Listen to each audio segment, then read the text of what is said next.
Hey guys, welcome to Priceless B Movies. You know what I haven't reviewed in a while? A vampire movie. So guess what? This is happening, bitches. Innocent Blood. Innocent Blood was directed by John Landis, the guy who brought you American Werewolf in London, one of the best horror movies of the 80s. Here's the thing, everyone seems to know what American Werewolf in London is, but no one seems to know what Innocent Blood is. Well, Innocent Blood, at least in my eyes, is like the perfect companion piece to American Werewolf. Same director, different monster, same kind of horror comedy feel to it. Innocent Blood stars Anne Parolard as Marie. Marie is a centuries-old vampire living in Pittsburgh, of all places.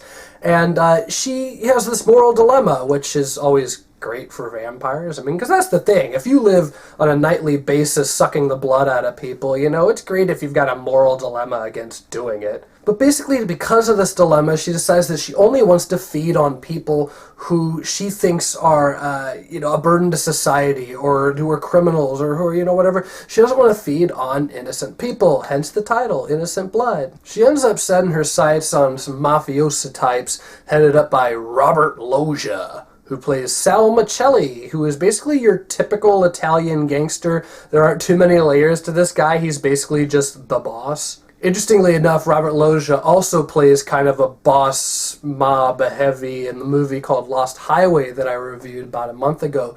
It really kind of strikes me after a while. You do these reviews and you're like, and this actor plays this same kind of character that he always plays and that I've already talked about, so we're just going to move right on past him for the time being.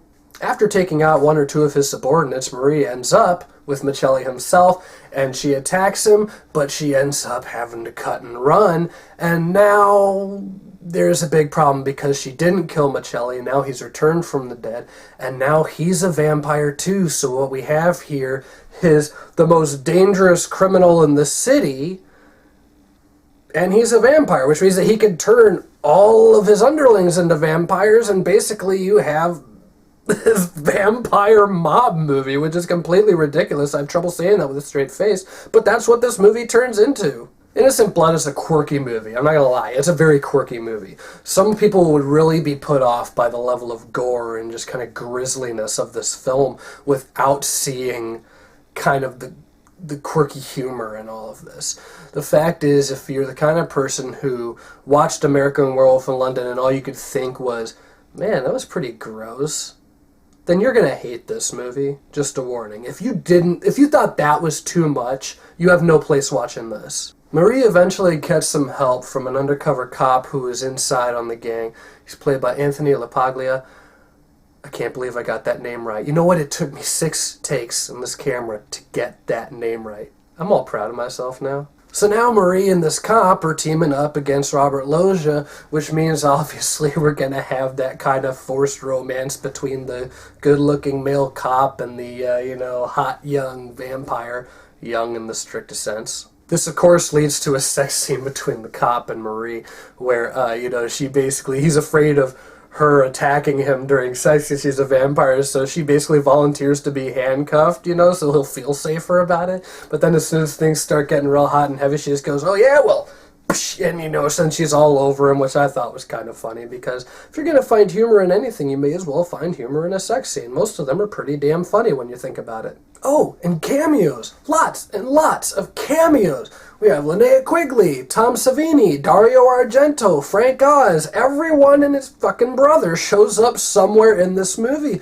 You can almost play a drinking game. Every time there's a cameo, you take a shot. There are a lot of cool ideas in Innocent Blood. From just the special effects standpoint. One thing I love from this movie, I always think of, this pops into my head every time I think of the movie Innocent Blood, is the vampire's eyes. They'll change into these really cool neon colors given their mood. I just think stuff like that is really cool. You don't get stuff like that in vampire movies today, where we're stuck with bullshit like Twilight. This is a vampire movie. Twilight is not. When are we going to start making movies like Innocent Blood again, where you could say, oh, here, the main character is a female vampire, and it's a funny movie, and there's a lot going on, and there's some cool ideas, and the special effects are great, but it's not afraid to be a hard fucking R movie? Is there a petition we can sign to make more of these happen? Innocent Blood gets 3.5 stars. I love this movie, and if you're a vampire fan, not a fan of crap vampire movies, but of real vampire movies, you should definitely check this out if you haven't already. So that's my review of Innocent Blood. Stay tuned, I got a lot more reviews coming your way. Also, if there's a movie you can think of that's either overlooked or underappreciated by mainstream critics or audiences or both, and you'd like to know what I think about it, please let me know in the comment section below, and I'll see what I can do about checking out a copy of that movie and putting up a review for you. Thanks for watching, and stay tuned for more Priceless B movies.